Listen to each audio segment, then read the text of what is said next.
কেমন আছো বন্ধুরা? আশা করি সবাই ভালো আছো। আমার এক সময় কিন্তু অনেক কাজ করেছি, এত কাজ করেছি যে আমি ঠিকমতো একটু মাথায় তেল দিতে পারিনি, আমার কাপড়গুলো ঠিকমতো আমি কাচতে পারিনি, আমার ছেলে মেয়েদের আমি ঠিক মতন খাওয়াতে পারিনি, ওদের চাহিদাটা আমি হয়তো আমার মনের মতো করে আমি পূরণ করতে পারিনি। তখন কিন্তু সবাই কী করছিল? মজা নিচ্ছিল। পাশে কিন্তু এসে কেউ দাঁড়ায়নি, কেউ কিন্তু বলেনি যে এত কাজ করছে, কি এটা হচ্ছে না, কি এটা হচ্ছে। তখন কিন্তু কেউ পাশে আসে না। কখন এসেছে জানো?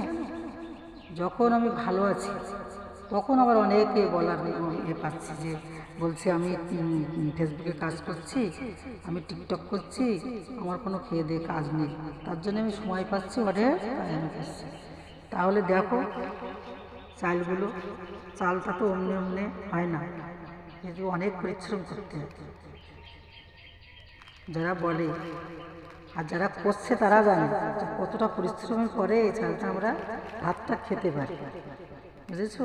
আর যারা কিনে এনে খায় তারা কিন্তু এটা বুঝবে না, তাদের এটা বোঝানোর চেষ্টা করলেও তারা বুঝবে না, তারা লোকেকে খোঁচা দিয়ে কথা বলবে। তাই যাদের গা জ্বলছে আমার এই ফেসবুকে কাজ করা দেখে, তাদের উদ্দেশ্য করে আমি একটা গান। হ্যালো বন্ধুরা, সবাই কেমন আছো? আশা করি সবাই ভালো আছো। দেখো, আমি চাল ঝাড়ছি, এটা আমরা নিজেরা মেশিনে ঝেড়ে এটাকে সিদ্ধ করে উঠানে নেড়েছি এই রোদ্দুরের ভিতরে, তারপর কিন্তু চালটা আমরা ঘরে তুলতে পারছি। এই যে বড় বড় ড্রাম করছি, দেখেছো? আমাকে দেখে অনেক লোক হয়তো ভাবে যে আমি কোনো কাজ করি না, আমি বসে বসে টিকটক করি, আমি ফেসবুকে ছবি ছাড়ি, তাই তো? এটাও অনেকের মনে হয়, আর রাগও হয়। তাই তাদের উদ্দেশ্যে বলছি, যে রাধে সে চুলো বাঁধে, বুঝেছো বন্ধুরা? একটা কথা তোমাদের সঙ্গে শেয়ার না করে পাচ্ছি না।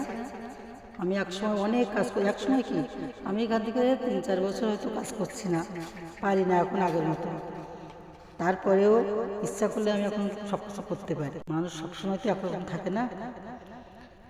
দেখো, যখন অনেক কাজ করেছি, দিনকে রাত, রাতকে দিন করেছি, তখন কিন্তু একটা লোক এসে বলার লোক পায়নি, সে আপন হোক কিংবা পর হোক, কেউ বলেনি যে মানুষটা এত খাটছে, এত কাজ করছে।